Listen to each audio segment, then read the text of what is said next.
Chapter 6 गायब निष्ठा। जान माल का इतना भारी नुकसान देखकर इब्लीस पूरी तरह से अपना होश खो बैठा था। वह जानने को बेताब था कि वह कौन सी ताकत है जो आर्यन को इतना बचा रही है। आखिर उसकी लाखों की सेना पल भर में कैसे हार गई। उसने अपने गुप्तचरों को चारों ओर फैला दिया और दूसरी तरफ आर्यन और निष्ठा अपनी दुनिया में मशरूफ थे। इंद्रप्रस्थ में जश्न का माहौल था। आर्यन सुरक्षा को लेकर नई रणनीति बना रहे थे। कई राजा इस बैठक में आए थे। राजगढ़ का राजकुंवर यानी कि अक्षत उर्फ सिकंदर भी अपने पिता राजा हिरकमल के साथ आया था। 12-12 साल का राजकुमार महल में घूम रहा था। निष्ठा रंगोली के पास बैठी उसमें दिए सजा रही थी कि अचानक गेंद को पकड़ते हुए अक्षत उस रंगोली के ऊपर से चला जाता है। निष्ठा चिल्लाई, मेरी रंगोली! कौन है ये आंखों से विकलांग? वो मायूस हो गई। दासी उसे चुप कराती है पर वो बहुत दुखी हो जाती है। फिर वो अक्षत को पकड़ने निकल जाती है। दरअसल लड़ने अक्षत को कुछ भी नहीं पता होता। वो अपनी धुन में गेंद से खेल रहा होता है। फिर तालाब के पास वो थोड़ा झुककर रंग बिरंगी मछलियों को देख रहा होता है कि निष्ठा गुस्से में उसे पीछे से धक्का दे देती है। अक्षत छपाक से पानी में जा गिरता है। तालाब ज्यादा गहरा नहीं था क्योंकि वो छोटी सी निष्ठा के लिए ही बनवाया गया था। पानी इतना था कि कोई भी उसमें डूब नहीं सकता था। अक्षत जब देखता है तो सामने उन्हें निष्ठा खड़ी मिलती है। निष्ठा राजसीय कपड़ों में, खुले बाल पर कुछ गुस्से में थी। अक्षत ने भी गुस्से में कहा, पागल हो क्या? तुम्हें पता है कि मैं कौन हूँ? निष्ठा कहती है, नहीं मैं पागल नहीं हूँ। पर आपका मुझे अच्छे से पता है। आंखों से विकलांग हैं आप। नहीं तो इतनी बड़ी रंगोली को खराब करके नहीं जाते। इतना बोलकर वो वहां से चली गई। अक्षत सिर से पांव तक पानी में भीगा हुआ बाहर आया। उसके सारे कपड़े गीले थे। उसे गुस्सा चढ़ा हुआ था। उसकी आंखें बस निष्ठा को देख रही थी। बस मिल जाए कहीं तो बताता हूँ उसे। निष्ठा अपनी सहेलियों के साथ तभी सामने आ गई। सामने आकर उसने अक्षत को छेड़ते हुए बोला, राजकुमार नहाकर नहीं आए? सर्दी बहुत है न? हमारा तालाब इतना पसंद आया कि देखते ही डुबकी लगा ली। पानी अच्छा लगा। फिर सब अक्षत पर हंसने लगे।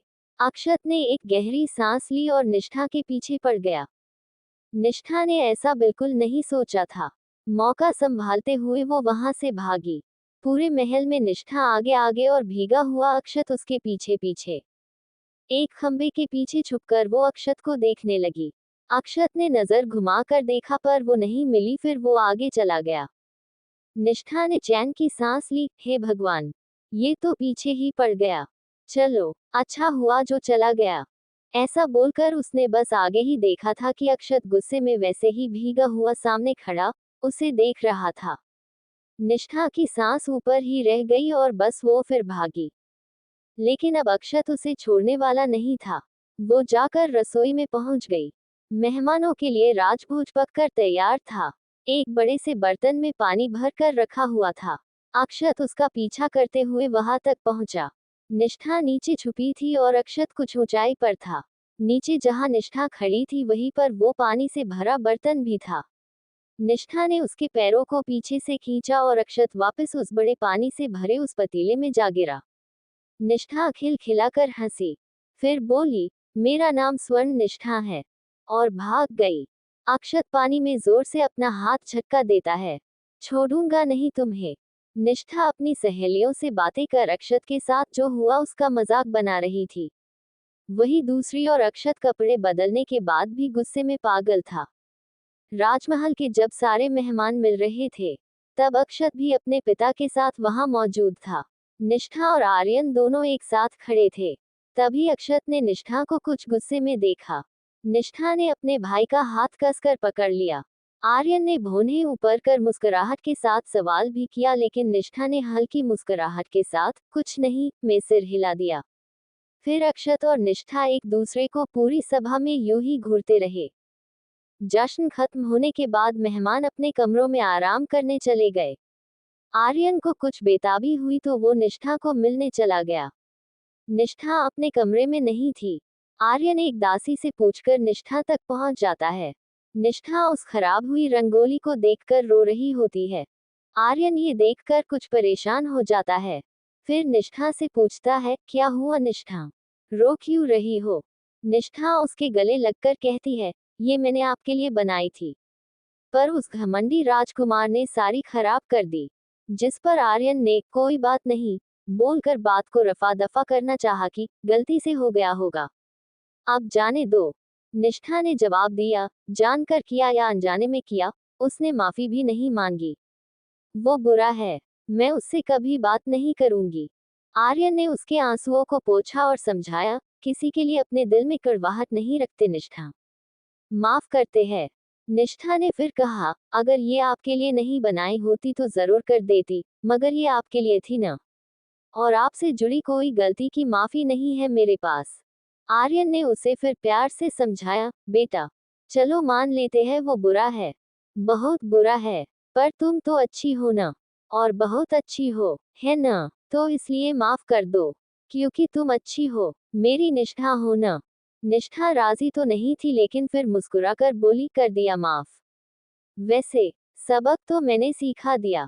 आर्यन ने हैरानी से पूछा, सबक? निष्ठा ने जवाब दिया, हम। वो उसे सारी बात बताती है। आर्यन को हंसी भी आती है और हैरान भी होता है। निष्ठा को समझाता है कि उसने गलत किया है और वो सुबह राजकुमार अक्षत से माफी मांगे। किसी को तंग करना बुरी बात है। उधर अक्षत अपनी कमरे में तलवारबाजी कर रहा होता है। जब उसके पिता उससे रात के वक्त ऐसे तलवार चलाने का कारण पूछते हैं तो वो उन्हें सब कुछ बता देता है और निष्ठा से बदला लेने की मंशा को जाहिर करता है। ये सुनकर उसके पिता उसको समझाते हैं, आपसे रंगोली खराब हुई इसलिए आपको माफी मांगनी होगी। रही निष्ठा की बात, वो एक लड़की है। सच्चा वीर कभी बूढ़े बच्चे और लड़की पे वार नहीं करता, उन्हें माफ करते हैं और उनकी हिफाजत करते हैं। जिस पर अक्षत बोलता है, पिताजी, उसने मुझे पानी में धक्का दिया, फिर भी आप उसकी तरफदारी कर रहे हैं। तब उसके पिता उसे समझाते हैं, ताली एक हाथ से नहीं बजती।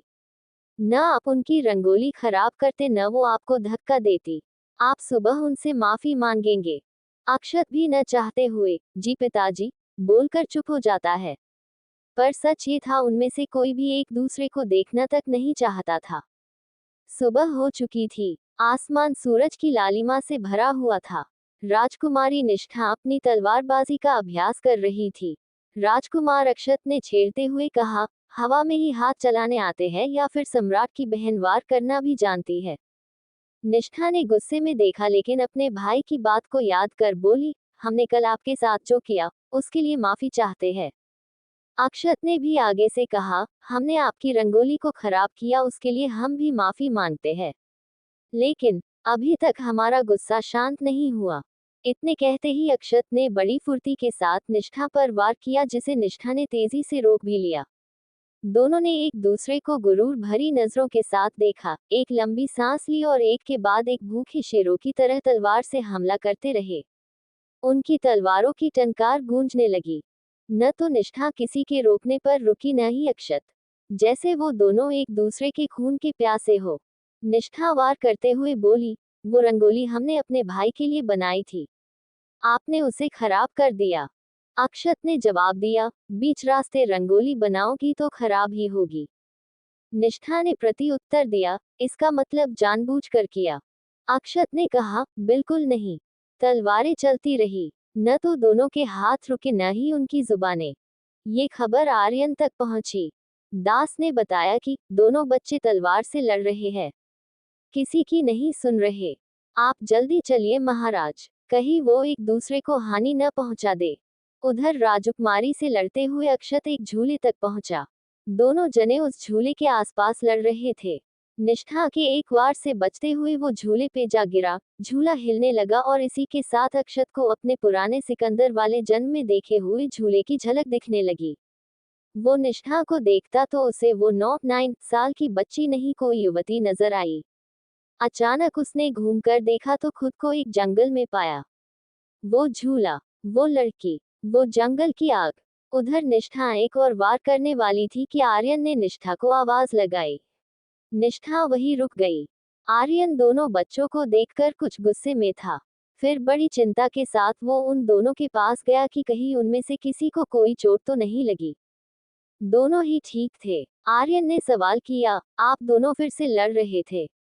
निष्ठा तो कुछ भी नहीं बोली, पर अक्षत ने कहा, नहीं सम्राट, हम तो दोनों तलवारबाजी का खेल खेल रहे थे। देखिए न, अगर हम लड़ रहे होते तो अभी तक तो एक दूसरे का खून निकल रहा होता।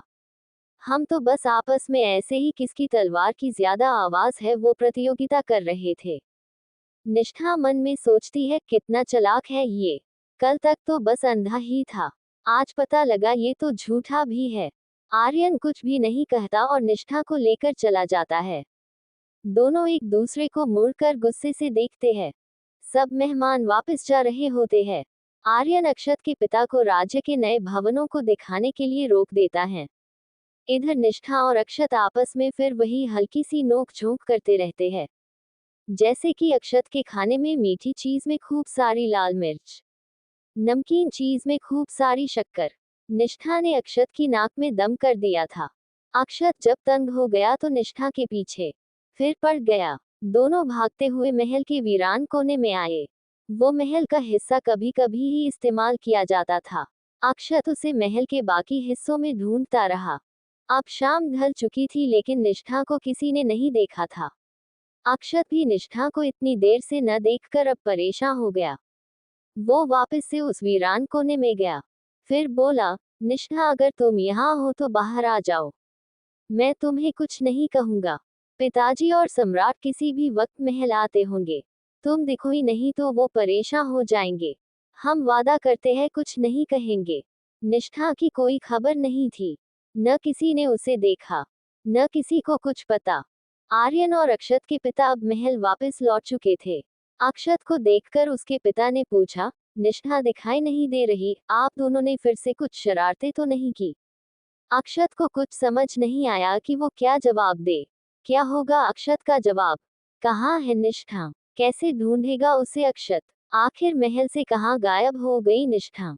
चैप्टर 7, आग और हाथ। अपने पिता के सवालों पर अक्षत जवाब देता है, तलवारबाजी के बाद मैंने भी उसको नहीं देखा। आर्यन बोले, लगता है आप दोनों की अभी तक सुलह नहीं हुई। कोई बात नहीं, भोजन के बाद आप दोनों की दोस्ती हम करवा के रहेंगे। इतना कहकर आर्यन अक्षत के पिता को अपने साथ ले जाता है और इधर अक्षत बहुत परेशान हो जाता है। अक्षत खुद से बोलता है, पता नहीं ये पागल लड़की कहाँ चली गई। कहाँ ढूंढूं इसे? ढूंढना तो पड़ेगा, नहीं तो सब मुझे ही बोलेंगे। वो निष्ठा के कमरे में झांकता है पर उसे निष्ठा कहीं नजर नहीं आती। अचानक उसे कुछ दरवाजा खटकाने की आवाज आती है। वो पीछे मुड़ता है, उसे कोई नहीं दिखता। तभी उसे एक चीख सुनाई देती है। चीख इतनी जोर की थी कि पूरे महल में गूंज गई। आर्यन को तुरंत पता लग गया। वो निष्ठा निष्ठा कहता उस जगह की तरफ भागने लगा। सारे राजमहल में अफरा तफरी हो गई। अक्षत भी उस तरफ गया। अक्षत ने जो देखा, उसे देखकर किसी के भी रोंगटे खड़े हो जाए। उसने देखा कि एक हाथ मदद के लिए उस जलती आग से निकल रहा था। Dot dot dot dot dot dot dot dot dot. संदूक उन जलती लकड़ियों में फंसा हुआ था। वो पूरा तो नहीं खुल पा रहा था पर उसे खोलने की कोशिश जरूर की जा रही थी। हाँ, वो हाथ किसी और का नहीं, निष्ठा का ही था। अक्षत ने ये जब देखा तो वो चीख पड़ा। लकड़ियां इंसान के कद जितनी लंबी थी।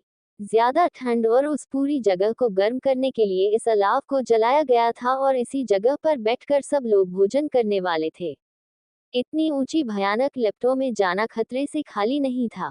अक्षत के कुछ नहीं सोचा और निष्ठा को बचाने की खातिर अक्षत उस आग की लिफ्टों में घुस गया। उसने जल्दी से उन लकड़ियों को अपने हाथ से हटाया। संदूक बाहर खींचना चाहा पर भारी होने के कारण वो कुछ न कर पाया। उसने जैसे तैसे संदूक का मुंह खोला। उसके अंदर निष्ठा थी। उसकी हालत बहुत खराब थी और अपने होश में भी नहीं थी। उसके माथे पर, मुंह पर, हर जगह धुआं और कालिक थी। उसका दुपट्टा भी आधा जला और फटा था। वो आधी बेहोश और आधी होश में थी।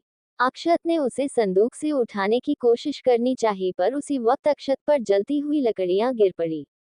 अक्षत के कंधे पर वो लकड़ियां जो गिरी, वो चिल्लाया पर दूसरे हाथ से अब भी निष्ठा को बाहर निकालने की कोशिश जारी थी। इसी दौरान वहां आर्यन और अक्षत के पिता भी पहुंच गए। ऐसा खौफनाक मंजर देख उनके भी पैरों तले जमीन खिसक गई। आर्यन ने जोर से कहा, पानी लाओ, जल्दी करो। आर्यन भागता हुआ अक्षत तक पहुंचा। पहले उसे हटाया। जल्दी पानी आ गया। सब लोग आग बुझाने में लगे थे। अक्षत अपने जख्मी कंधे को लेकर एक तरफ खड़ा हो गया, पर उसका ध्यान अपनी चोट पर नहीं, निष्ठा पर था। आर्यन निष्ठा को बाहर की ओर खींच रहा था। पानी जब लकड़ियों पर पड़ा तो वो गिरने लगी। एक सुलगती हुई लकड़ी निष्ठा की ओर गिरी। इससे पहले कि वो निष्ठा को नुकसान करती, दीवार बनकर आर्यन ने उस सुलगती लकड़ी को पकड़ लिया। वो लकड़ी निष्ठा के चेहरे से ज्यादा दूर नहीं थी। निष्ठा को अपनी कोई होश नहीं थी। वो अचेत थी। अक्षत की आंखों के आगे धुआं छा गया और उसे यूं लगा कि जैसे वह महल नहीं एक एक जंगल में खड़ा है। वह आग जो उसके सामने जल रही थी, वह पूरे जंगल में जल रही हो। उसे निष्ठा छोटी बच्ची नहीं बल्कि एक बड़ी खूबसूरत युवती नजर आई और उसने खुद को भी एक युवक देखा, यानी कि उसने खुद को सिकंदर के किरदार में देखा। उसने देखा कि कैसे सिकंदर उस लड़की को बचाने की कोशिश कर रहा है जो कि बड़ी निष्ठा है और वह पूरी तरह से आग में जल रही है। कैसे उसको बचाने के चक्कर में सिकंदर एक हिरन को बचाने की कोशिश करता है। वह खुद सिर से पांव तक जल जाता है। वह क्या देख रहा था उसे कुछ नहीं पता था और तभी उसके पिता ने उसके कंधे पर हाथ रखा। वह दुनिया जो खुली आंखों से देख रहा था, वह दुनिया से फौरन बाहर आ गया और उसने यह पाया कि वह उसी महल में खड़ा है। वह आग जो से अभी जंगल की लग रही थी, वह मामूली लकड़ियों की आग थी और अभी भी आर्यन अपनी बहन निष्ठा को उस संदूक से निकालने की जद्दोजहद में लगा हुआ है। आर्यन ने निष्ठा को आखिर संदूक से बाहर खींच ही लिया। आग भी बुझ गई। आर्यन ने निष्ठा को होश में लाना चाहा, पर वो पूरी तरह से बेहोश और थोड़ी भीगी भी थी। आर्यन उसे गोद में उठाकर कमरे में ले जाते हैं। निष्ठा को जब होश आया तो वो डर के मारे बुरी तरह से चीखने लगी। वो बहुत सहमी हुई थी।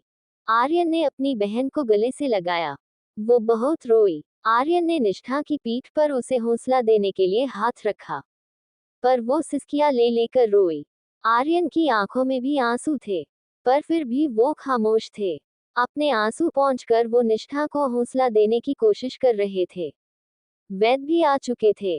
पहले निष्ठा का उपचार हुआ, फिर अक्षत का, बाद में आर्यन का। अक्षत को निष्ठा की इस हालत का बहुत बुरा लगा और पछतावा भी हुआ।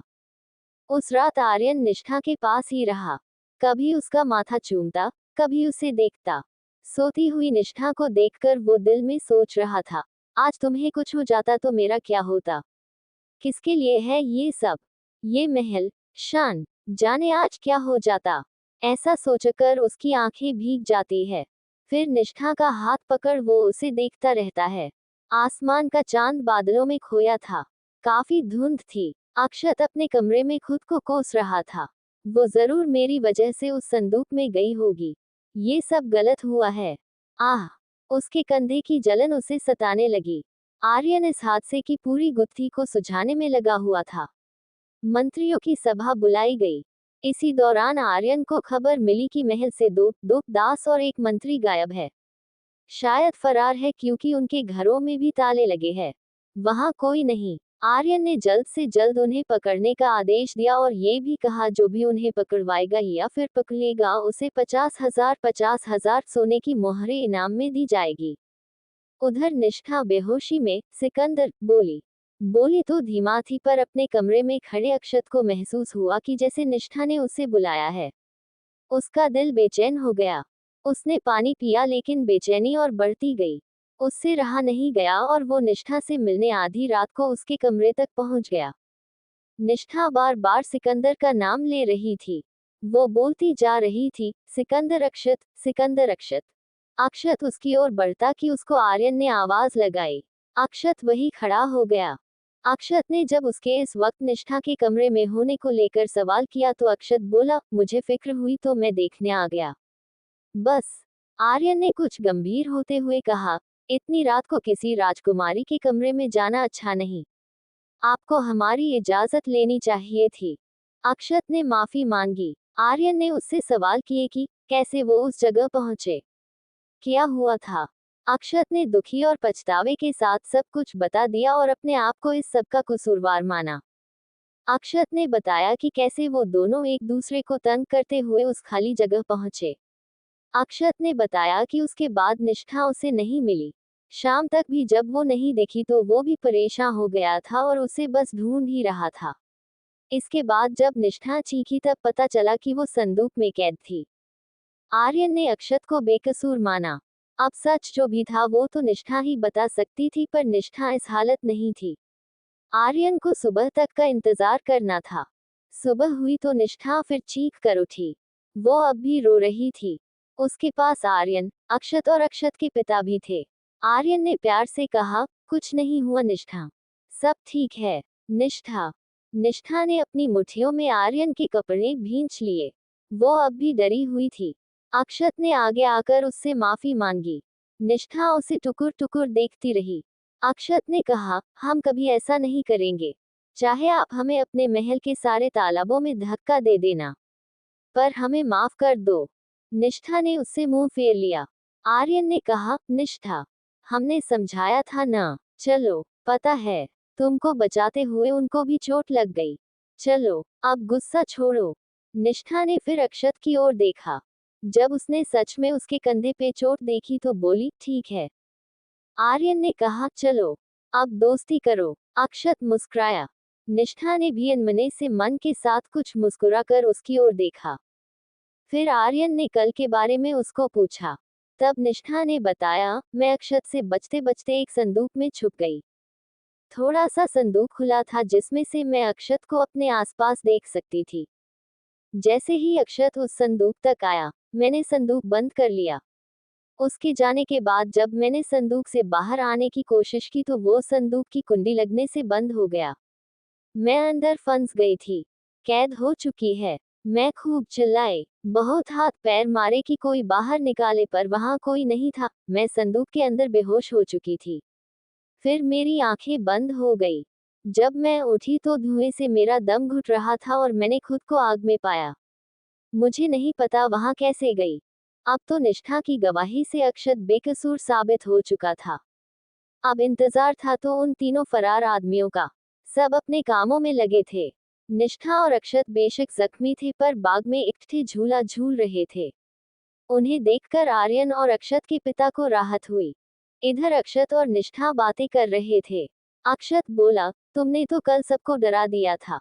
निष्ठा हंसी। फिर अक्षत बोला, कल मैंने पता है जादू देखा। निष्ठा ने पूछा, जादू? अक्षत ने जवाब दिया, हाँ, मैंने देखा तुम बड़ी हो गई, मैं भी बड़ा हो गया। निष्ठा के कहा, फिर? उद्धरण चिन्ह। अक्षत ने जो भी उस धुएं में कल देखा था सब कुछ निष्ठा को कह दिया। निष्ठा फिर हंसी और बोली, अंधे ही नहीं, तुम बुद्धू भी हो। अक्षत ने कुछ गुस्से में कहा, क्या? निष्ठा ने हंसते हुए बोला, और नहीं तो क्या, ऐसा थोड़ी होता है, पहले महल से जंगल में गए और झटके में आ भी गए। हा हा हा। अक्षत ने कहा, अरे निष्ठा। निष्ठा झूले से उठ गई। अक्षत बोलता रहा, सुनो तो। निष्ठा ने इतरा कर बोला, नहीं, झूठ नहीं सुनना। अक्षत ने कहा, मेरा नाम सिकंदर था। इतना सुनते ही निष्ठा सन्न हो गई। अक्षत ने आगे कहा, तुम कल बेहोशी में भी सिकंदर सिकंदर बोल रही थी। सिकंदर अक्षत, सिकंदर अक्षत, मैंने खुद सुना। निष्ठा ये सुनकर वहां से भाग गई। अक्षत को कुछ भी समझ नहीं आया, पर अक्षत सोचने लगा, ऐसा मैंने क्या कह दिया जो ये भाग गई। ये कितनी अजीब है, उफ। निष्ठा जल्दी से आर्यन को ढूंढने लगी। आर्यन राजसभा के कामों में व्यस्त था। इसी दौरान सैनिक आकर कहता है, राजकुमारी निष्ठा आपसे मिलना चाहती है। आर्यन कहता है, उनसे कहो वो अपने कमरे में इंतजार करे, हम आते हैं। ऐसा संदेश सुन निष्ठा वहां से भाग गई। कभी बिस्तरे के नीचे छुपती, कभी पर्दों के। जब आर्यन उससे मिलना पहुंचा तो देखा वो एक चादर में खुद को लपेटे एक कोने में बैठी थी। आर्यन उसे देखकर हंस पड़ा। हा हा हा, आप ये क्या कर रही है? निष्ठा ने डरते हुए कहा, शशिश, धीरे बोलो, वो सुन लेगा। आर्यन ने धीरे से बोला, आप क्या कर रही है? निष्ठा ने कहा, सिकंदर आया है। आर्यन ने जोर से हैरानी के साथ कहा, क्या? निष्ठा हाथ से धीरे बोलने का इशारा करते हुए, धीरे बोलो ना भैया। आर्यन को हंसी आ रही थी और वो फिर धीमे से बोला, क्या बोल रही हो तुम? निष्ठा ने कहा, वो अक्षत ही सिकंदर है, मुझको लेने आया है, मैं नहीं जाना। आर्यन खुल के हंसा। निष्ठा ने अपना मजाक बनते देखा तो खड़ी होकर कुछ खींचकर बोली, आप मानते नहीं हो ना? जब ले जाएगा तब पता चलेगा। आर्यन ने हंसी को काबू में करते हुए कहा, ऐसे कैसे ले जाएगा? हम हैं न, कोई आपको हमसे दूर नहीं कर सकता। निष्ठा फिर कहती है, भैया मुझे छुपा लो, वो लेने आया है, मुझे जाना पड़ेगा। मैं नहीं जाना, आपको छोड़ के कहीं नहीं जाना। आर्यन उसकी बचकानी बातों पे कोई गौर नहीं करता, बस हंस पड़ता है और उसे दिलासा दे देता है कि कोई नहीं ले जाएगा। अब निष्ठा अक्षत को देखते ही भाग जाती थी। अक्षत अगर उसे मुस्कुरा के देखे तो वो डर जाती थी। अक्षत को कुछ भी समझ नहीं आया। वो सोचता था कि लगता है मेरे देखे जादू का असर इस पर हो गया है। सारा दिन निष्ठा ऐसे अजीबो गरीब हरकतें करती थी और अक्षत उसे कहता है, शाम को मैं चला जाऊंगा और तुम ऐसे ही करती रहना। निष्ठा उसे कुछ भी नहीं कहती और सीधा आगे भाग जाती है। अक्षत सोचता है, अरे क्या हो गया इसे? कुछ ही देर में शाम ढल जाती है और अक्षत अपने पिता के साथ जाने लगता है। क्या जान पाएगा निष्ठा के इस बदले व्यवहार का राज, या होगा निष्ठा का डर सच में तब्दील? क्या है दोनों की किस्मत? चैप्टर 8 अक्षत ने जाना राज। इबलीस ये जान चुका था कि आर्यन के पास जो ताकत है वो निष्ठा है। वो निष्ठा के बारे में हर तरह की जानकारी इकट्ठा करने लगा। वो दिखती कैसी है, क्या ताकतें हैं उसकी, क्या कमजोरी है, उम्र, रंग रूप सब कुछ। उसने ये भी पता लगा लिया था कि आर्यन को अगर हराना हो तो निष्ठा को काबू करना होगा। सिर्फ एक निष्ठा ही है जो आर्यन को घुटनों पे ला सकती है। वो निष्ठा और आर्यन से जुड़े हर राज को जान रहा था। अक्षत निष्ठा से जाते हुए मिलने की उम्मीद करता है, लेकिन निष्ठा सामने नहीं आती। अक्षत उसे ढूंढने की कोशिश करते हुए महल का चक्कर लगाता है, पर वो नहीं दिखती। कुछ मायूस सा होकर अक्षत चला जाता है। उसकी नजरें तब तक निष्ठा को तलाश करती है जब तक निष्ठा का राजमहल अक्षत की निगाहों से ओझल नहीं हो जाता। वही दूसरी ओर निष्ठा छुपकर दूर से अक्षत को जाते हुए देखती है और ताली बजा के खुश होती है। उधर इबलीस इंद्रप्रस्थ पर फिर से आक्रमण की तैयारियों में लग जाता है। अक्षत को अपनी आंखों के आगे बार बार वही जंगल दिखाई दे रहा था। वो बातें जो सिकंदर और उस बड़ी निष्ठा कुदरत में हो रही थी, वो उसे दोहराता। वो महल से 5 कोस दूर निकल आया था। अपने राज्य तक पहुंचने के लिए बरसात की वजह से उस रात अक्षत को अपने पिता के साथ रास्ते में ही रुककर रात बितानी थी। वह उस रात अपने पिता के साथ खेमे टेंट में सो रहा था। अक्षत का दिमाग बार बार उन बातों को दोहरा रहा था। वो बातें उसे सोने ही नहीं दे रही थी। वो अपने पिता को वही छोड़कर निष्ठा के महल निकल गया। इंद्रप्रस्थ के महल में जाना कोई आसान बात तो थी नहीं। वो यहाँ वहाँ कोई जुगाड़ लगाने लगा। इसी बीच वो राजपुरोहित से टकराया जो कि आर्यन से मिलकर आ रहा था। दोनों के टकराने से राजपुरोहित की कुछ किताबें और गिर गई। राजपुरोहित को गुस्सा तो बहुत आया, पर जब एक राजकुमार को देखा तो वो कुछ गुस्से पर काबू कर गया। अक्षत ने राजपुरोहित से माफी मांगी और बड़ी शालीनता से उसकी किताबें जमीन से उठाने लगा। जब वो झुका तो राजपुरोहित हैरान रह गया। उसकी आंखें हैरानी से बड़ी हो गई और उसके मुंह से निकला, सिकंदर। ये नाम सुन अक्षत भी हैरान हो गया। सिकंदर, ये नाम तो बस निष्ठा को पता है या उसे? ये सिकंदर का नाम राजपुरोहित से सुनना उसे अजीब लगा। अक्षत ने पूछा, क्या क्या कहा आपने? राजपुरोहित ने कुछ नहीं कहा और वो महल के अंदर आर्यन के पास भाग गया। आर्यन सो चुका था, इसलिए सैनिकों ने उसे आर्यन तक नहीं जाने दिया। राजपुरोहित ने बहुत समझाया, पर कोई फायदा नहीं हुआ। उधर महल के बाहर अक्षत निष्ठा से बात करने के लिए उस तक पहुंचने का रास्ता तलाश कर रहा था। तभी अक्षत की नजर एक जुगनू पर पड़ी। वो जुगनू कुछ अलग सा था। न चाह कर भी अक्षत उस जुगनू का पीछा करने लगा। वो जुगनू उसे पास के जंगलों में ले गया, फिर एक झील के पास जाकर कहीं गायब हो गया। अक्षत यहाँ वहां देखने लगा। वो कुछ भी समझ पाता, उस पर किसी ने पीछे से वार किया।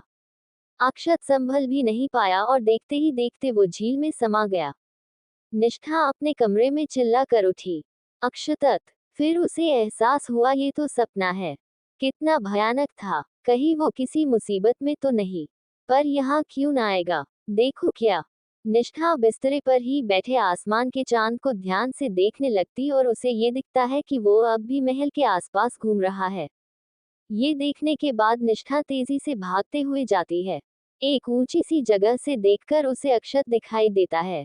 निष्ठा फिर नीचे उतरती है, पर जब वो नजदीक जाकर देखती है उसे वो नहीं दिखता। वो सोच में पड़ती है कि इतनी जल्दी गायब कहाँ हुआ, शायद चला गया होगा। ये सोचकर वो भी वापस आ गई।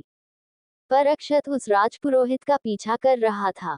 राजपुरोहित एक 65 साल का बुजुर्ग था, जिसकी मोटी सी तोंद थी, लेकिन इस उम्र में भी बिना लकड़ी के सहारे चल सकता था। उसके सफेद बाल और लंबी दाढ़ी थी। उसके माथे पर एक जादुई गोले का निशान बना था। अक्षत इस सिकंदर की गुत्थी को समझ नहीं पा रहा था और वो इस पहेली को सुलझाने की पूरी कोशिश में था। राजपुरोहित ने जब उसको अपने पीछे आते देखा तो वो और तेजी से जाने लगा। अक्षत को लगा कि उसे शक हो गया है कि मैं उसका पीछा कर रहा हूँ, इसलिए वो बचता बचाता उसकी तरफ चलता गया। राजपुरोहित ने जब किसी को अपने पीछे नहीं देखा तो वो उसने चैन की सांस ली। वो घर का दरवाजा बंद कर जैसे ही पीछे मुड़ा, उसकी सांस ऊपर की ऊपर ही रह गई। सामने अक्षत बैठा था। सिकंदर, अक्षत ने कहा, इस उम्र में भी काफी तेज भाग लेते हो। राजपुरोहित माफी मांगने लगा। मुझे मत मारना, अक्षत बोला। बाबा, मैं आपको क्यों मरूंगा? मैं तो आपसे एक सवाल का जवाब मांगने आया हूँ। राजपुरोहित ने पूछा, कैसा सवाल? अक्षत ने उत्सुकता से पूछा, आपने मुझे सिकंदर क्यों कहा? राजपुरोहित बोला, क्या तुम नहीं जानते? अक्षत ने कहा, क्या नहीं जानता? ये सिकंदर कौन है? आप जानते हैं बाबा, जब से मैं इंद्रप्रस्थ आया हूँ ये सिकंदर नाम मुझे बार बार दिमाग में आ रहा है। आपने मुझे सिकंदर क्यों कहा? राजपुरोहित ने उसे सीधा मुंह पर मना कर दिया। अक्षत ने फिर कहा, आप सब जानते हैं। बताइए बाबा, ऐसा लगता है ये नाम मेरा पीछा कर रहा है। मुझे लगता है मैं पागल हो जाऊंगा। मुझे अजीब अजीब चीजें दिखती है। जंगल, वो राजकुमारी निष्ठा, लेकिन बड़ी राजकुमारी निष्ठा। राजपुरोहित हैरान रह गया। बोला, अगर तुम सच जान गए तो हमारी राजकुमारी को ले जाओगे। महाराज आर्यन तुम्हें निष्ठा को ले जाने नहीं देंगे, लेकिन निष्ठा को तुम्हारे साथ ही जाना है। ये सच तो आसमान में लिखा है। अगर ऐसा हुआ तो युद्ध हो सकता है। इंद्रप्रस्थ नष्ट हो जाएगा। मैं अपने राजा को नहीं खोना चाहता, इसलिए अच्छा है तुम कुछ भी ना जानो। जाओ यहाँ से। अक्षत उसे विश्वास दिलाता है, पर राजपुरोहित नहीं मानता। आखिर में राजपुरोहित कहता है कि अगर तुम राजकुमारी निष्ठा की कसम खा सकते हो कि इंद्रप्रस्थ को कोई नुकसान नहीं करोगे तो ही मैं सच कहूंगा। अक्षत मान जाता है। राजपुरोहित कहता है, चलो मैं कुछ दिखाता हूँ। उद्धरण चिन्ह। वो उसे एक कमरे में ले जाता है। उस कमरे में एक गुप्त अंधेरा था, लेकिन एक नीले रंग का चमकीला गोला उस अंधेरे को खत्म कर रहा था। वो राजपुरोहित अक्षत का हाथ उस पर रखता है और उसे आंखें बंद करने के लिए कहता है। अक्षत ने जैसी ही आंखें बंद की, उसने वो सब देखा जो उसके साथ सिकंदर के जन्म में हुआ था। वो कैसा था, कौन था? जंगल, कुदरत का मिलना और उसकी मौत। अक्षत ने जब आंखें खोली वो हक्का बक्का हो गया। राजपुरोहित ने कहा, तुम्हारे साथ जो भी हो रहा है वो सब कुछ तुम्हें याद दिलाने के लिए है। अक्षत ने कहा, पर अभी तो हम। फिर चुप हो जाता है। अक्षत ने इस पूरी कहानी को मैं ऐसा कुछ नहीं मानता बोलकर इसे खारिज कर दिया। फिर अक्षत बोला, अगर इस सिकंदर की कहानी में कोई सच है तो मुझे घूम फिरकर निष्ठा से फिर मिलना होगा। मैं अब कभी भी निष्ठा से नहीं मिलूंगा। इस कुदरत के दस्तूर को मैं चुनौती देता हूँ। आज के बाद मैं निष्ठा से जुड़ी किसी भी बात में नहीं आऊंगा। न कभी मिलूंगा, न उसको सोचूंगा।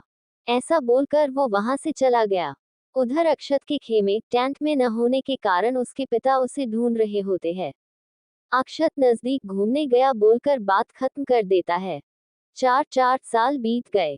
निष्ठा ने इबलीस की सेना का जो हाल किया था उस नुकसान से बाहर आने में अभी इबलीस को बहुत वक्त लगने वाला था। अक्षत निष्ठा के साय से भी भागने लगा था। जहां भी उसकी बात होती वो वहां से चला जाता। मुग्धा आर्यन से फिर मिलने के तरीके ढूंढने लगती और आर्यन वो उस जगह से बचता जहां मुग्धा की बात होती। इधर निष्ठा अपन महल में आर्यन के पास नए तलवारबाजी के गुर सीख रही थी। आज निष्ठा ने आर्यन को एक अलग तरह की तलवारबाजी करते देखा तो उसे सीखने की जिद कर बैठी। आर्यन ने समझाया कि वो अभी छोटी है, जब बड़ी हो जाएगी तब वो उसे पक्का सिखाएंगे। लेकिन निष्ठा की जिद के आगे हर बार की तरह आर्यन को झुकना पड़ा। वो निष्ठा को तलवार का ये गुर सिखा रहे थे जिसका नाम था भूल भुलैया। इस तलवारबाजी में सामने वाले को चकमा दिया जाता है। आर्यन कहता है, देखो, दोनों हाथों से तलवार को पकड़ो और सामने वाले को यकीन दिलाओ कि तुम उसके दाएं ओर वार करोगे। वो खुद को बचाने के लिए ध्यान उस तरफ लगा देगा, पर तब एक हाथ में तलवार को लेकर घूमते हुए सामने वाले के सीने पर वार करना है। निष्ठा उस तलवार को पकड़ती है। आर्यन ने जैसा कहा था उसने वैसे ही किया, लेकिन उसने सीने पर नहीं, आर्यन की बाई बाजू पर मारा। चंद पलों में खून की धार जमीन पर गिरने लगी। निष्ठा घबरा गई। भैया, मुझे माफ कर दो, चलो पट्टी करे। उद्धरण चिन्ह। आर्यन मुस्कुराया। नहीं निष्ठा। निष्ठा बोली, नहीं भैया, चलो चलो, बहुत खून बह रहा है। आर्यन खुशी से बोला, तुम तो एक ही बार में सीख गए। बहादुर बन रही हो तुम। निष्ठा ने परेशान होते बोला, हाँ भैया, अब चलो, पट्टी बांधनी है। आर्यन ने कहा, नहीं, इसे रहने दो, ये तुम्हारा पहला वार है। मेरी निष्ठा का वार है। सब देखो, मेरी निष्ठा का वार। वो जोर जोर से बोलकर खुश हो रहा था। राजकुमारी मुग्धा पर राजकुमार हिमान की बुरी नजर थी। वो मुग्धा को जब कभी देखता तो अपने मन में बुरे ख्याल रखता। हिमान एक बिगड़ैल राजकुमार था जिसे शराब और शबाब के अलावा और कोई दूसरा शौक नहीं था। वो अपना सारा वक्त कोठे पर बिताया करता। दिखने में भी कुछ खास नहीं था। नाक पे खंजर से चोट का निशान था। यूं तो आर्यन के लिए उसके दिल में कोई प्यार या इज्जत नहीं थी, लेकिन सम्राट होने की वजह से उसे हमेशा उसके साथ अच्छा बनकर रहना पड़ता। सच ये भी था कि आर्यन को उसके सभी राज पता थे। ये भी कि वो आर्यन को पसंद नहीं करता। अगर वो आर्यन को पसंद नहीं करता था तो आर्यन भी खास उससे लगाव नहीं रखते थे। लेकिन मुग्धा के लिए उसके ख्यालों के बारे में आर्यन को पता नहीं था। पर हाँ, मुग्धा हिमान की गंदी नजरों को जान चुकी थी। इसलिए कभी जो हिमान से वो मिलती तो उससे नजर फेर लेती। इंद्रप्रस्थ में बसंत मनाई जा रही थी। सभी राजा उसमें आए थे, लेकिन अक्षत उसमें नहीं था। राजकुमारी मुग्धा भी यहाँ पहुंची थी। उसकी कई कोशिशों के बाद भी आर्यन उससे नहीं मिल सका। दरअसल आर्यन उससे जानबूझकर ही मिल नहीं रहा था। मुग्धा के दिल में आर्यन को लेकर कुछ है, ये बात राजा हिमान जान चुका था। निष्ठा आर्यन को बगीचे में ले गई जहां उसने एक फूलों का झूला तैयार किया था। निष्ठा आर्यन को उस झूले पे बिठाकर उसे धीरे धीरे हिला रही थी। आर्यन खुश था। मुग्धा उसे चुपके से एक पेड़ के पीछे से देख रही थी। आर्यन निष्ठा के साथ खेल रहे थे। थोड़ी देर में निष्ठा आर्यन को दूसरी ओर ले गई। जब मुग्धा पलटी तो उसने पाया राजा हिमान उसके पीछे खड़ा है, बेहद नजदीक। वहीं मुग्धा के पिता उसे हर तरफ ढूंढ रहे थे। मुग्धा हिमान को फटकार लगा देती है पर ढीठ हिमान मुस्कुरा देता है। ये कहकर मुग्धा जाने लगी, अचानक हिमान ने उसकी कलाई को कसकर पकड़ लिया। मुग्धा ने उसे गुस्से में घूरा। हिमान एक मुस्कुराहट के साथ बोला, उफ, ये अदा, आपकी ये आंखें, कसम से कह रहे हैं काजल जब आप लगाती है न बिना तलवार के ही हम घायल हो जाते हैं। मुग्धा थोड़ा ऊंचा बोली, हाथ छोड़िए हमारा। हिमान बोला, मैं ये जानता हूँ कि आप सम्राट आर्यन को पसंद करती है, लेकिन आप अकेली थोड़ी है जो उन्हें पसंद करती है। बहुत सारे राजा है जो अपनी बेटियों की शादी सम्राट से करना चाहते हैं। मुग्धा ने फिर गुस्से में कहा, इससे आपको क्या, हाथ छोड़िए हमारा। हिमान ने कहा, एक बात याद रखिएगा, हमारे अलावा किसी और का सपना देखने की आपने जरा सी भी हिमाकत की तो हम। मुग्धा अब भी अपना हाथ छुड़ाने में संघर्ष कर रही थी। मुग्धा ने बीच में ही टोकते हुए बोला, हम सपना देखेंगे और हमें डराने की कोशिश मत कीजिए आप। खुद को शीशे में देखकर पहले अपनी कमजोरी का इलाज कराओ। ये तुम्हारी नाक पे खंजर का निशान एक लड़की ने किया था ना। ये सुनकर हिमान गुस्से में गरजने लगा। मुग्धा। तभी एक आवाज आई, क्या हो रहा है यहाँ पर। दोनों ने अपने आगे जिसे देखा, उसे देखकर दोनों के होश उड़ गए और हिमान ने फौरन मुग्धा का हाथ छोड़ दिया। किसकी थी ये आवाज? कौन था वो जिसको देख मुग्धा और हिमान दोनों डर गए थे? क्या कभी जान पाएगा आर्यन हिमान का ये सच? कैसे बचेगी मुग्धा इस हिमांत से? चैप्टर 9 मुग्धा से छेड़छाड़। इबलीस निष्ठा के बारे में ये जान चुका था कि सामने से निष्ठा से नहीं जीता जा सकता। अगर उसे हराना है तो चुपके से कोई योजना बनाकर वार करना होगा, बिना किसी सेना के, बिना किसी गोले बारूद के। इसके लिए उसने अपने सबसे खास धनुर्धर को भेजा, एक ऐसा धनुर्धर जो आवाज ही नहीं किसी के सांसों की हलचल से भी लक्ष्य भेद सकता था। उसका तीर एक बार में 10-10 पेड़ों को भेद सकता था। इबलीस ने उसे अपना हथियार बनाकर भेजा। इसका नाम था फाजल। वो बड़ी तेजी से इंद्रप्रस्थ की तरफ बढ़ रहा था। उधर हिमान और मुग्धा दोनों डरे हुए खड़े थे क्योंकि उनके सामने कोई और नहीं खुद सम्राट आर्यन खड़े थे। आर्यन को देखते ही हिमान घबरा गया। आर्यन उनसे बस 10-10 कदम दूर था। वो उनकी तरफ चल रहा था। मुग्धा और हिमान अपनी नजरें चुरा रहे थे। आर्यन ने मुस्कुराकर पूछा, आप दोनों यहाँ क्या कर रहे हैं? सभी राजाओं की दावत चल रही है, आप भी जाइए, आनंद लीजिए। हिमान को वहां से जाना पड़ता है। उसके जाने के बाद आर्यन बिना कुछ बोले जाने लगता है पर मुग्धा उसे रोक लेती है। मुग्धा, सम्राट, क्या आप हमसे बात नहीं करना चाहते? आर्यन, ऐसी कोई बात नहीं, बस हमें कुछ काम याद आ गया। मुग्धा कहती है, तो फिर हम वहां पहुंचने तक बात कर लेते हैं। आर्यन उसे मन नहीं कर सका। मुग्धा उससे बातें करने लगी और आर्यन एक दो लफ्जों में उसे जवाब देता। मुग्धा बातों में खोई थी और आर्यन सुनते हुए जमीन पर देख रहे थे। इससे पहले कि वह उसे रोक पाते मुग्धा का पैर गीली मिट्टी से सन गया। आर्यन बोला, ध्यान से नीचे देखकर चलो मुग्धा। मुग्धा उसे कुछ कह पाती, वो आर्यन आगे जाकर सामने रखी मेज से टकरा गया। अपनी ऐसे बेइज्जती होते देख आर्यन चुप हो गया। दोनों एक दूसरे को देखकर हंस पड़े। राजा हिमान दूर से ये सब देखकर जल भून रहा था। उसने अपनी म्यान से आधी सी तलवार निकाली, फिर गुस्सा पीते हुए उसे वापस अंदर कर लिया। उधर आर्यन ने मुग्धा से कहा, क्या मैं आपसे कुछ पूछ सकता हूँ? मुग्धा ने जवाब दिया, जी जरूर। आर्यन ने कहा, राजा हिमान आपके दोस्त है? मुग्धा ने सरलता से कहा, जी नहीं, पर वो हमसे दोस्ती करने की हमेशा कोशिश करते हैं। आर्यन ने आगे कहा, मत कीजिएगा दोस्ती, वो अच्छे नहीं है। हमारा मतलब है कि वो। मुग्धा ने बात काटते हुए कहा, हम समझ गए, कभी नहीं करेंगे दोस्ती। आर्यन ने बात यही खत्म की और फिर वो चला गया। राजा हिमान कमरे में पहुंचकर गुस्से में चिल्लाने लगा। शीशे में खुद को देखा तो उसे मुग्धा का किया हुआ तीखा कटाक्ष याद आया। हम सपना देखेंगे और हमें डराने की कोशिश मत कीजिए आप। खुद को शीशे में देखकर पहले अपनी कमजोरी का इलाज कराओ। ये तुम्हारी नाक पे खंजर का निशान एक लड़की ने किया था ना?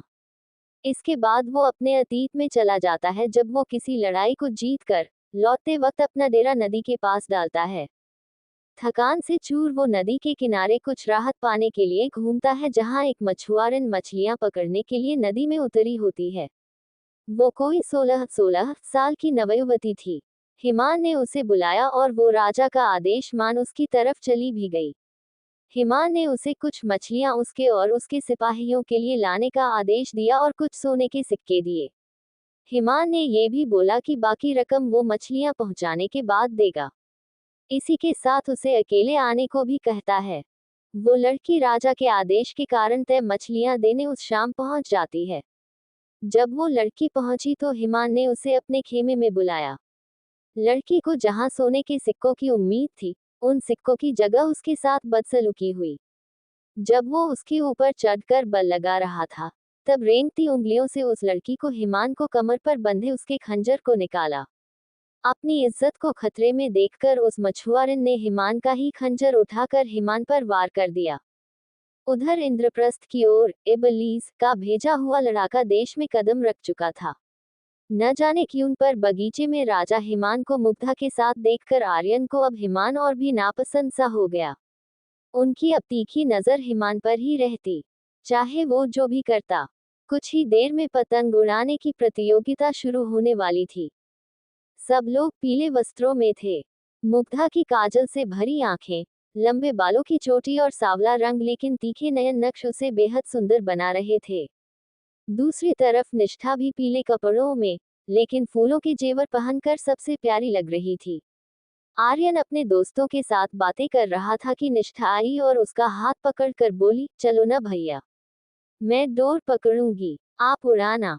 आर्यन मुस्कुराकर उसके साथ चला जाता है। प्रतियोगिता शुरू हो जाती है। जिसकी पतंग सबसे ऊपर और सबसे ज्यादा दूसरों की पतंग को काटेगी वो ही जीतेगा। आर्यन सभी राजाओं के साथ पतंग उड़ाने की प्रतियोगिता में लग गए। जल्द ही पूरा आसमान रंग बिरंगी पतंगों से सज गया। नगाड़े बजने लगे। काफी शोर था। किसी की पतंग चढ़ने से पहले ही कट गई। किसी की हवाओं में बातें करती। कोई अपनी पतंग सबसे बचा रहा था और कोई सबकी पतंगे काट रहा था।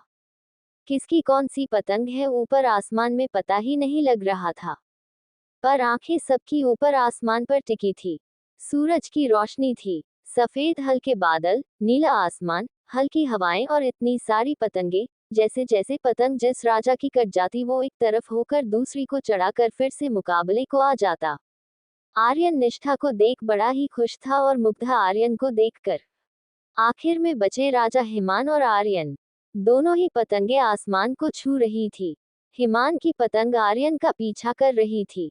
दोनों ही एक दूसरे को पतंग काटने के लिए बातों से उकसाते हैं। नगाड़े और ढोल की आवाजें और तेज हो जाती है। सबकी नजरें आसमान पर हो रहे इस पतंगबाजी की प्रतियोगिता पर था। आर्यन कभी अपनी पतंग नीचे करते, कभी इधर करते, कभी उधर। हिमान की पतंग साए की तरह पीछा करती गई। कभी कोई आगे, कभी कोई पीछे, कभी कोई ऊपर, कभी कोई नीचे। हवा फिर कुछ तेज हो गई और आर्यन की पतंग गोल गोल चक्कर खाने लगी। निष्ठा कूद रही थी। हिमान की पतंग भी हवा में पलटियां खाने लगी। इसी दौरान बीच में एक बादल आया। दोनों की ही पतंगें गायब हो गई। जब वो बादल हटा तो ऊपर सिर्फ हिमान की पतंग रह गई। आर्यन की पतंग कटकर नीचे आ रही थी। आर्यन को पर इस हार का बुरा नहीं लगा। मुग्धा को जरूर लगा। आर्यन ने हिमान की तारीफ करी। निष्ठा को भी हार से सीखने का सबक दिया। सभी लोग उत्सव का आनंद ले रहे थे। हिमान ने मुग्धा को बीच रास्ते में रोककर अपनी खूब तारीफ की और ये भी कहा, अच्छा होता डॉट डॉट जो पतंग की जगह सम्राट की गर्दन होती। इंद्रप्रस्थ और तुम दोनों मेरे होते। इतना कहने की देर थी कि मुग्धा ने उसे थप्पड़ मारने को हाथ ऊपर किया। हिमान ये देख हैरान रह गया। फिर मुग्धा ने आसपास का माहौल देखा और अपना गुस्सा पीकर रह गई। दांत भींचते हुए मुग्धा बोली, पतंग काटने और किसी की गर्दन काटने में फर्क है। अगर तुम पुरुष हो ना तो ये ताक सम्राट पर चलाना, वरना खुद को आइंदा से मर्द मानने की गलतफहमी मत रखना। हिमान कुछ कहता कि निष्ठा आ गई। आर्यन तक बात न चली जाए इसलिए वो फिर खामोश हो गया। लेकिन मुग्धा की ऐसी बातें सुन अब उसका रोम रोम जल रहा था। वो मुग्धा से बदला लेने का मन बना चुका था। कुछ देर में नाच गाना भी शुरू हो गया। मुग्धा की बातें सोचकर वो बहुत शराब पीने लगा। उसको गाने बजाने की नहीं, सिर्फ मुग्धा की बातें याद आ रही थी। सब लोग यहाँ वहाँ घूम रहे थे, खा रहे थे, पी रहे थे। बाजार भी सजे थे। इस बीच हिमान तेज घोड़े पे सवार, नशे में धुत, उस भीड़ को चीरता हुआ आया। मुग्धा को खींचकर उसने अपने घोड़े पर बिठाया और उसे ले गया। सब हैरानी से देखते रह गए। एक राजा जब उसे रोकने आगे आया तो घोड़े पर बैठे हिमान ने उसके सीने पर लात मारी। आर्यन ने सेना को दरवाजे बंद करने का आदेश दिया। लेकिन नशे में धुत पागल हुआ हिमान तलवार निकाल बैठा। उसने अपने रास्ते में आए हर इंसान को मौत के घाट उतारा। कई जख्मी हुए। जल्द ही आर्यन भी कूदकर घोड़े को भगाते हुए हिमान के पीछे लग गए। उधर मुग्धा अपने आप को छुड़ाने का संघर्ष कर रही थी। मुग्धा बोली, ये कैसा साहस है? किसी राजकुमारी के साथ ऐसा सलूक करते हैं क्या? छोड़िए हमें। हिमान बोला, आपने सारी हद पार कर दी है। तुम्हें लगता है मैं कुछ नहीं कर सकता? मैं दिखाऊंगा तुम्हें आज असली मर्द क्या होता है। मुग्धा मदद के लिए चिल्ला रही थी और भी राजा सम्राट आर्यन के पीछे आ गए थे। राजा हिमान उसे जंगल के बीचों बीच ले गया और फिर एक कीचड़ के पास ले जाकर उसे बदसलूकी से धक्का दिया।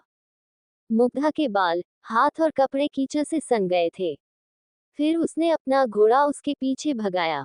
मुग्धा भागती रही। बहुत चिल्लाए। इतने बड़े जंगल में उन दोनों को ढूंढना बहुत मुश्किल काम था। सब राजा और मंत्री अलग अलग दिशाओं में फैल गए। आर्यन ने आदेश दिया, जहां कहीं भी हिमान दिखे उसका कत्ल कर दो। जो कोई भी उसको मौत के घाट उतारेगा, वो उसके राज्य का नया राजा होगा। सब राजा हिमान की तलाश करने लगे। उधर हिमान अब भी सनकी आदमी की तरह मुग्धा के पीछे पड़ा था। मुग्धा की सांस चढ़ने लगी और अब वो थक गई थी। उसने खुद को एक झाड़ी के पीछे छुपाया। हिमान ने अपनी तलवार को म्यान से बाहर निकाला। मुग्धा रोती हुई अपने माथे से कीचड़ को अपने दुपट्टे से हटाती है। तभी सामने वो हिमान को घोड़े पर आते देखती है। मुग्धा खुद को झाड़ियों में पूरी तरह से छुपा लेती है। हिमान को वो जब नहीं मिलती तो वो जाने लगता है, लेकिन मुग्धा उस झाड़ी में गिरगिट को देखती है जो ठीक उसके मुंह के सामने था। मुग्धा जोर से चिल्लाए और खड़ी हो गई। उसकी चीख जंगल में गूंज गई। सामने राजा हिमान था। वो फिर भागने लगी। जल्द ही थकी हुई मुग्धा ज्यादा ना भाग सकिया। भागती हुई मुग्धा को उसने फिर बालों से खींचकर ऊपर अपने साथ बिठाया और फिर उसे आगे जाकर फेंक दिया। मुग्धा के घुटने छिल गए थे। वो रो रही थी। अब उससे भागा भी नहीं जा रहा था। उसकी बस हो गई थी। हिमान ने सनकी पागल की तरह अपनी गर्दन को एक तरफ टेढ़ा किया और अपनी तलवार की नोक से उसके दुपट्टे को बस छुआ ही था कि अचानक पेड़ के ऊपर से आर्यन एक छलांग लगाकर सामने खड़ा हो गया। आर्यन को अपने सामने देख हिमान की जान पर बनाई। उसने एक झटके में तलवार से आर्यन पर वार करना चाहा। आर्यन गुस्से में आग बबूला था। दोनों में लड़ाई छिड़ गई। एक दूसरे के खून के प्यासे दोनों आर्यन और हिमान आज एक दूसरे की जान लेने के लिए कुछ भी कर सकते थे। आर्यन और हिमान का ये युद्ध खतरे से खाली नहीं था। दोनों में से एक की जान का जाना तय था। दोनों कभी जमीन पर गिरते, कभी तलवारों से फिर टकरा जाते। आर्यन बोला, मुग्धा, आप जाइए यहाँ से। हिमान बोला, नहीं, आज तुम देखो पुरुष किसे कहते हैं। दोनों एक दूसरे पर गरज रहे थे। आर्यन ने उसकी नाक पर एक मुक्का जड़ दिया। इसके बाद हिमान की नाक से खून बहने लगा। आर्यन ने उसकी जमकर धुलाई की। दोनों युवक थे। खून भी गर्म था, एक जैसे दोनों। कौन जीतेगा कौन हारेगा कहना मुश्किल था। इसी बीच हिमान ने पलटी खाए और तलवार से आर्यन पर वार किया। एक रोशनी आर्यन का सुरक्षा घेरा बनकर उसको उस वार से बचा लेती है और फिर हिमान की आंखों से टकराकर उसे कुछ देर के लिए अंधा कर देती है। आर्यन की मार हिमान बर्दाश्त नहीं कर सका। वो बुरी तरह से लहूलुहान था। आर्यन फिर मुग्धा के पास आया। मुग्धा की नजरें शर्म से झुकी थी और उसके शरीर पर जगह जगह कीचड़ लगा था। आर्यन ने नजरें झुकाते हुए उसको अपने कंधे पर रखे कपड़े से ओढ़ दिया। मुग्धा उसके सीने से लगकर बहुत रोई। आर्यन अपनी नजरें वैसे ही झुकी रखता है। आर्यन पहले अपना हाथ उसके सिर तक लाता है फिर पीछे कर लेता है। मुग्धा बहुत ज्यादा ही रो रही थी। आर्यन थोड़ा हिचकिचाता हुआ उसके सिर पर हाथ रख लेता है। फिर वो जमीन पर पड़े हिमान की ओर देखता है। वो अब भी तकलीफ से चिल्ला रहा था। आर्यन उसे तीखी नजरों के साथ देखता है। मुग्धा उसे भीगी और डर की नजरों से देखती है। फिर मुग्धा और आर्यन दोनों खड़े होते हैं। मुग्धा का घुटना छिल चुका था। वो चल भी नहीं सकती थी। वो दोनों हिमान के ही सामने उसके घोड़े पर बैठे। फिर आर्यन ने हिमान से कहा, भाग। ये बोलकर आर्यन ने अपनी तलवार को हाथ में ले लिया।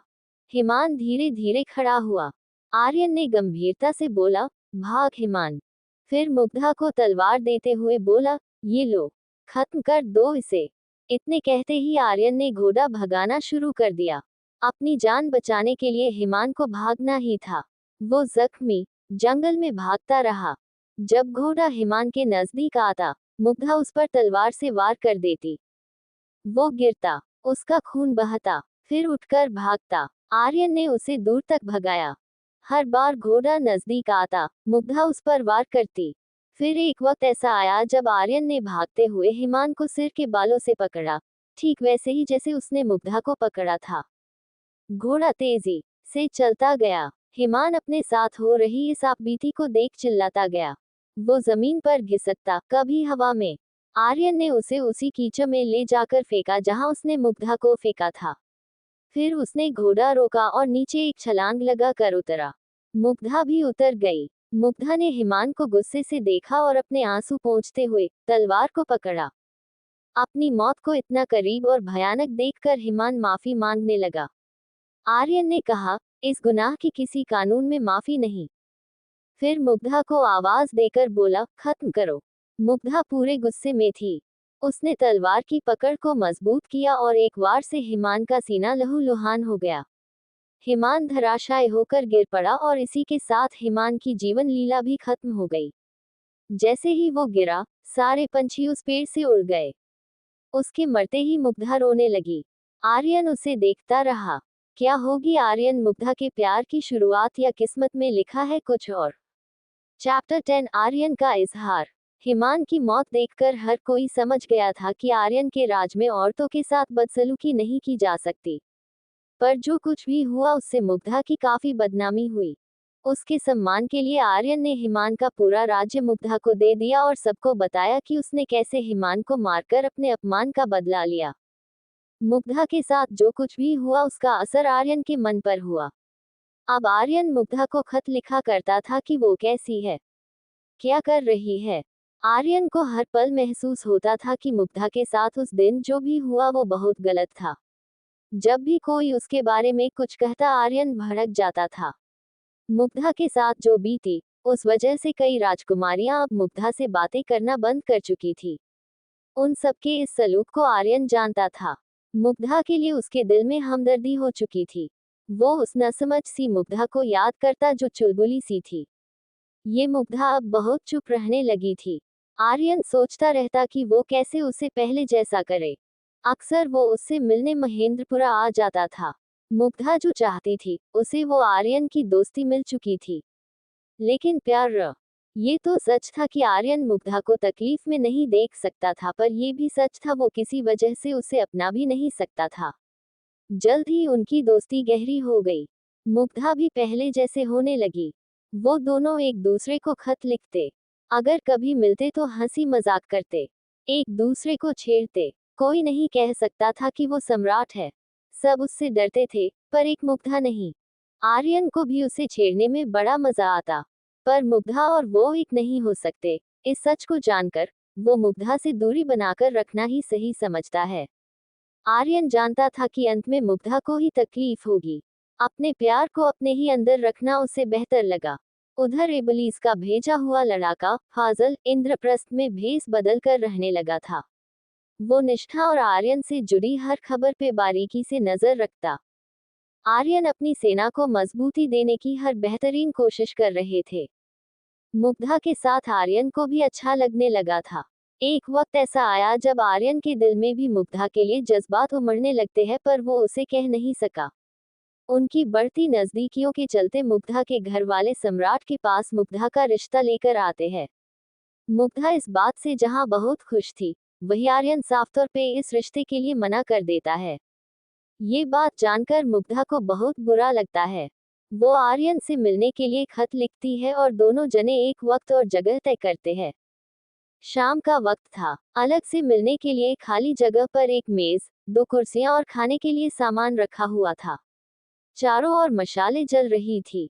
आम आदमी के लिए वहां जाना मना था। आर्यन टहल रहा था और कुछ बेचैन भी था। मुग्धा तय वक्त और जगह पर पहुंच गई। मुग्धा को आते देख आर्यन सतर्क हो गए। मुग्धा उतावली सी, गुस्से में उसके पास आई। मुग्धा ने सवाल किया, ये कैसा मजाक है सम्राट। आर्यन ने कहा, मजाक? मैंने किया मजाक? आपके घरवाले मेरे पास ये रिश्ता क्यों लाए? मुग्धा ने कहा, क्यों लाए? हम एक दूसरे को पसंद करते हैं ना। आर्यन ने कहा, मुग्धा देखो, मैंने ऐसा कभी नहीं कहा। तुम मेरी अच्छी दोस्त हो, बस। और वैसे भी मैं तुम्हें पहले ही बता चुका हूँ कि हम एक नहीं हो सकते। मुग्धा को अब गुस्सा आ गया। क्यों? क्या आपको कोई और पसंद है? आर्यन ने फौरन कहा, नहीं। उद्धरण चिन्ह। मुग्धा ने फिर पूछा, हम अच्छे नहीं लगते? आर्यन, ये कैसी बातें कर रही हो तुम? मुग्धा झल्ला उठी, तो फिर क्यों? आर्यन बोला, मुग्धा, मेरे ऊपर जिम्मेदारियां हैं और जब तक वो पूरी नहीं होती, मैं शादी के बारे में नहीं सोच सकता। मुग्धा बोली, आप सिर्फ बहाने कर रहे हैं। आर्यन उसे समझाने की कोशिश करता है। ऐसा कुछ भी नहीं है। मुग्धा ने सीधा कहा, तो खाए निष्ठा की कसम और कहिए आप हमसे प्यार नहीं करते। आर्यन चुप होकर वहां से जाने लगा। मुग्धा उसे रोकती है, आप कुछ बोले नहीं। आर्यन अब भी चुप होता है और उससे नजरें तक नहीं मिलाता। आर्यन कहता है, हमें आइंदा से नहीं मिलना चाहिए। इतना सुनते ही मुग्धा की आंखों में आंसुओं की बाढ़ आ जाती है और वो बिना सोचे समझे अचानक से उसके होठों को चूम लेती है। तेज हवा से पत्ते सर करने लगते हैं। मुग्धा के बाल हवाओं में लहराते हुए उसकी आंखों के आगे आते हैं। दोनों का हाथ एक दूसरे के हाथ में था। इसी के साथ एक झटके में मुग्धा वहां से रोते और भागती हुई बोलती है, नहीं मिलूंगी कभी। ये जो कुछ भी हुआ आर्यन की सोच समझ से परे था।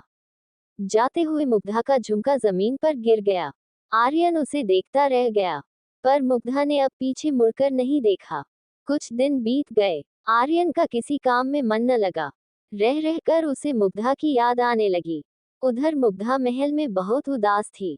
दूसरे राज्य में किसी राजकुमारी की शादी थी। आर्यन को यकीन था कि वो वहां मुग्धा से जरूर मिलेगा। अब वो बेसब्री से उदयपुर की इस शादी का इंतजार करने लगा। वो एक बार मुग्धा से मिलकर कुछ कहना चाहता था। आर्यन मुग्धा को एक खत लिखता है। उसमें लिखा था, उदयपुर शादी है, हम वहां मिलेंगे, तुमसे बात करनी है। पर मुग्धा ने वो खत पढ़कर एक तरफ रख दिया। उदयपुर की उस शादी में बड़े बड़े राजा, राजकुमारियां और राजकुमार आए थे। सम्राट आर्यन जब उदयपुर पहुंचे तो पहली दफा उन्होंने लड़कियों की तरफ नजर की थी। मुग्धा को इतनी सारी राजकुमारियों में से ढूंढने के लिए निष्ठा को भी अपने साथ मिला लिया था। निष्ठा को बस ये बताया गया था कि मुग्धा उनसे नाराज है, उसे ढूंढो ताकि उसे मनाया जाए। निष्ठा भी अब इस लक्ष्य में आर्यन के साथ होली थी। इधर निष्ठा लड़कियों में जाती और मुग्धा को देखती। फिर आर्यन को मुग्धा के नाम मिलने पर नामे सिर हिला देती। आर्यन को उदास देखकर निष्ठा मुग्धा को लाने की तरकीब ढूंढने लगी। फिर बोली, मैं भी कितनी बुद्धू हूँ, मैं तो देख सकती हूँ। फिर वो एक फव्वारे के पानी में मुग्धा को अपनी ताकतों से देखती है। जो वो देखती है, बड़ी हैरान होती है। आर्यन को ढूंढकर वो ये बताती है कि मुग्धा इस शादी में नहीं आई। आर्यन को भी हैरानी होती है। निष्ठा फिर कहती है, वो अपने महल में है, उदास, आपको बहुत याद करती है, पर वो आपसे गुस्सा है इसलिए वो आपके सामने नहीं आएगी। आर्यन ने उत्सुकता से पूछा, और क्या देखा? निष्ठा बोली, बस इतना ही, अब मैं सोने जाऊं। आर्यन का जवाब सुन वो चली गई। आर्यन उससे मिलने की तरकीब सोचता रहा, बातों को याद करने लगा और तब उसे याद आया कि मुग्धा ने एक बार बताया था कि हर सोमवार वो शिव मंदिर जाती है। आज शनिवार था। आर्यन अगले दिन महनेदरपुरा के लिए सबकी नजरों से बचता हुआ भेष बदलकर महनेदरपुरा के उस शिव मंदिर तक पहुंच गया। राजकुमारी मुग्धा अपनी पूजा कर मंदिर की सीढ़ियों से उतर रही थी। आर्यन एक भिखारी बनकर मुंह को ढांके सबकी तरह एक पंक्ति में बैठ गया। मुग्धा सबको दान करती हुई जब आर्यन तक पहुंची तो उसके सैनिक ने दुत्कारते हुए कहा, ऐ अपना कपड़ा हटाओ। आर्यन ने कपड़ा तो नहीं हटाया पर बूढ़ा बना हुआ आर्यन बूढ़ों की तरह बोला, अरे बेटा, बुजुर्ग हूँ, ठंड बहुत लगती है मुझे। मुग्धा ने तब उसके हाथ में एक राखी देखी जिसमें सूर्य बना था और मुग्धा सब कुछ समझ गई। मुग्धा ने सैनिक को भोजन बांटने का आदेश दिया और वो जाने लगी। आर्यन ने उसे जाते देखा तो बोला, राजकुमारी, बा बब, अरे बेटा, अपने हाथ से नहीं दोगी रोटी इस बूढ़े को। मुग्धा, जो ये जान चुकी थी कि वो आर्यन ही है, उसे कुछ गुस्से में देखती है और माफ कीजिएगा बोलकर आगे चल दी। मुग्धा को जाते देख आर्यन खड़ा हो गया। सैनिक उसे रोकता है। मुग्धा मन ही मन खुश होती है। आर्यन की कोशिश के बाद भी वो उससे नहीं मिल पाया। मुग्धा अब भी गुस्से में थी, पर उसकी मुस्कुराहट छुपाए नहीं छुपी थी। जब वो महल आई तो अपनी धुन में खोई वो खुश होती अपने कमरे की तरफ गई। सैनिकों की एक टुकड़ी आ रही थी और वो उनसे टकराने भी वाली थी। मुग्धा ने खुद को संभाला। सैनिकों की नजरों से बचते हुए उनमें से एक सैनिक मुग्धा के कमरे की तरफ चल दिया। रास्ते में उसे कोई देखता तो वो रुककर पहरा देने का नाटक करता। मुग्धा अपने कमरे में पहुंचकर सोचने लगी, अजीब बात है, मुझसे प्यार नहीं, शादी नहीं करनी, तो यहाँ क्या करने आए हैं? क्या वो यहाँ पर जासूसी करने आए हैं? पर क्यों? पिताजी को बता दूं। कहीं वो मेरे लिए तो नहीं आए मुझसे मिलने। मुग्धा ने अपनी आंखों में आंसू भर लिए और सिसकती हुई बोली, वो क्यों मुझसे मिलेंगे? उन्हें क्या फर्क पड़ता है? वो तो सम्राट है ना। वो मेरे लिए क्यों आएंगे? मुग्धा अपनी किस्मत को कोस ही रही थी कि उसके कानों में आवाज आई, क्योंकि तुमसे प्यार है। मुग्धा पीछे मुड़ी। एक सैनिक को ऐसे सामने देखकर और उसके मुंह से ऐसी बातें सुनकर मुग्धा गुस्से में भर गई। हिम्मत कैसी हुई तुम्हारी, सैनिक होकर? वो सैनिक आगे बढ़ा। मुग्धा इससे पहले कि किसी को आवाज लगा पाती, उसने मुग्धा का मुंह बंद कर दिया।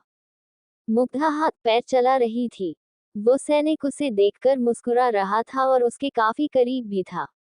मुंह बंद होने की वजह से वो ममम ममम ही करती रही। जब मुग्धा बहुत डर गई तो वो हंसने लगा। अपनी नकली मूंछ को उतारा और उसकी ओर देखा। मुग्धा के होश उड़ गए। वो आर्यन ही था। आप यहाँ क्या कर रहे हैं? मुग्धा ने पूछा। इस पर आर्यन ने जवाब दिया, आपसे मिलने आए हैं और क्या। फिर अंगूरों की तरफ देखकर बोला, हम ये अंगूर खा ले। मुग्धा ने कुछ बोला भी नहीं और आर्यन बोला, धन्यवाद। वो आराम से बैठकर अंगूर खाने लगा। मुग्धा घबराई हुई थी। मुग्धा ने सवाल किया, आप यहाँ मुझसे मिलने आए हैं? आर्यन मुस्कुराकर बोला, हाँ। मुग्धा ने फिर कहा, पर क्यों और ऐसी हालत में? आर्यन ने कहा, हम आपसे शराफत से मिलना चाहते थे, पर आप आई नहीं। आप बहुत नाराज लग रही थी इसलिए हम मंदिर पहुंचे। हमने सोचा वहां बात बन जाएगी, आप तो पहले ही निकल गई। फिर हम क्या करते? तो ऐसे ही आना पड़ा। मुग्धा ने कुछ उखड़ते हुए कहा, पर क्यों आए हैं आप? आर्यन बोला, ये बताने की मुझे तुमसे प्यार है।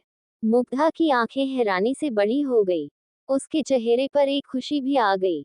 आर्यन बोला, मुग्धा, मैं तुम्हें अभी अपना नहीं सकता। मुझे वक्त लगेगा। मुग्धा ने पूछा, क्यों नहीं अपना सकते?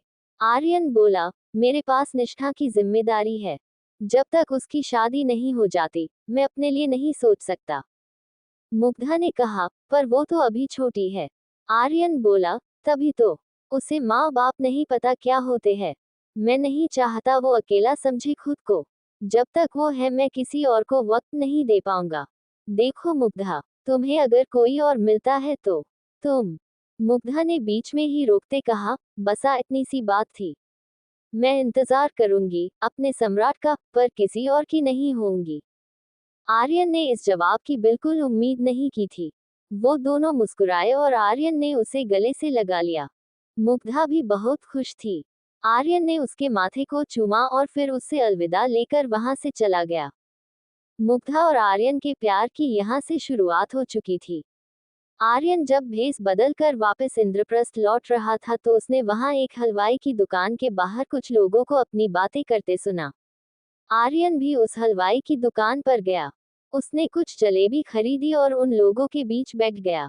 वो सब हंसी मजाक कर रहे थे, पर उनमें से एक आदमी बार बार सम्राट आर्यन के बारे में सवाल कर रहा था। कभी तो महल से निकलते होंगे। आर्यन को क्या पसंद है? उसके ये सवाल आर्यन का ध्यान उसकी ओर खींच रहा था। वो आदमी दिखने में हट्टा कट्टा पहलवान जैसा था। आंखों में लोमड़ी जैसी चालाकी भरी थी। धोती पहनकर बैठना थोड़ा अजीब लग रहा था, जैसे कि वो उन कपड़ों में सहज नहीं था। आर्यन ने फिर उसके पास जाकर पूछ लिया, क्या बात है भाया? सम्राट के लिए बड़ी चिंता में लग रहे हो? वो आदमी बोला, चिंता नहीं, बस पता करना चाह रहे थे। आर्यन ने फिर सवाल किया, क्या करोगे जानकर? वो आदमी बोला, हम सम्राट को एक तलवार देना चाहते हैं। लोहार है न हम, इसलिए कभी मिलेंगे तो जरूर। तब आर्यन की नजर उसके पैरों पर गई। उसके पैरों में एक बिच्छू का निशान था। आर्यन को ये बताया गया था कि इबलीस और उसकी सेना में भर्ती सब लोगों के पैरों में एक अलग तरह का बिच्छू बना होता है। आर्यन ने इशारा करके बोला, बहुत सुंदर है। कहाँ से बनवाया? वो आदमी हकलाने लगा। वो काशी गए थे हम भैया, बस वही बनवाए है। आपको बनवाना हो तो बताइएगा, हम ले चलेंगे आपको कभी। वैसे आपने नाम नहीं बताया। आर्यन ने कहा, बताया तो आपने भी नहीं। हम लखन हैं, यहाँ पास में ही रहते हैं। अब आप बताइए। वो आदमी बोला, हम भीमा है।